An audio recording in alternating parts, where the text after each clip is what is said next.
I'd say that if it's a really hard stop on budget, then it probably sends a few questions to us, and in terms of, as a salesperson, how hard we work to uncover this earlier in the conversation. So really, we want to be thinking about, have we identified the right person? Does the opportunity look like it meets our criteria as a sales qualified lead? So I think if it's, these are hopefully timing and budget are the kind of things that we can address through qualifying the clients early on and in those earlier stages, so we don't have them kind of blindsiding us towards the end of the sales process. But genuinely, if these do come up, and they do later down the sales process, then you're right. We need to manage them, but they're usually a sign of something else. So I think there's a few things. One is, well, three. Let's say three. There's one which is qualifying qualifying well early on. So doing your research well. The client's going to respect you for this. It's going to build trust and rapport faster, and it's going to get you to a better business conversation sooner.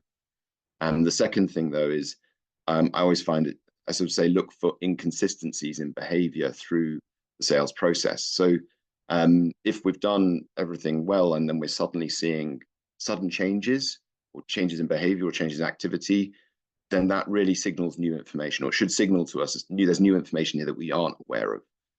They're new unknowns that we're not aware of. Something's happened here.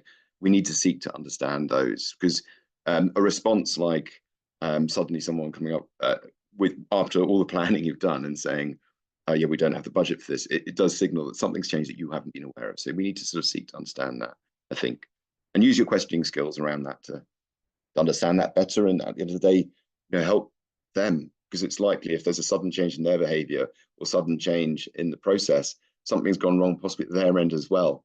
So let's see what we can do to help them with that as well. And I think by offering that and seeing if you can support them at the end of the day, get to where they want to go, then that's going to help you get to the truth, or really understand what the issue is underneath that.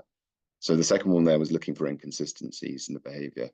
I think the third one I'd look at is around planning negotiations on time and budget right at the start of the sales process. Don't wait till you get to the end of the sales process to start thinking about planning those. Through the sales process, you're going to learn loads of great information about the motivations of the individuals and the business requirements. You're going to build a much stronger understanding of that. It's going to inform the tools that you need to go into that negotiation process. So, negotiations go both ways. In reality, they should be really exciting, and they signal real intention to buy. But there's a few things just on that in terms of planning for those negotiations through the process. When it comes to that point, what we're thinking about here is, don't just discount. Always remember there's a time value to money. Longer duration contracts can build better partnerships for both parties. Payment terms, an opportunity to manage cash flow for you and the client. And if you're in our sector where they're buying knowledge, from you, they're buying your time, then you possibly have something there to offer as well, which isn't just related to money, because they're paying for your time. So are there any concessions you can make at that point that maybe improve the strength, can build the strength of the partnership longer term? So they're my thoughts on sort of time and budget.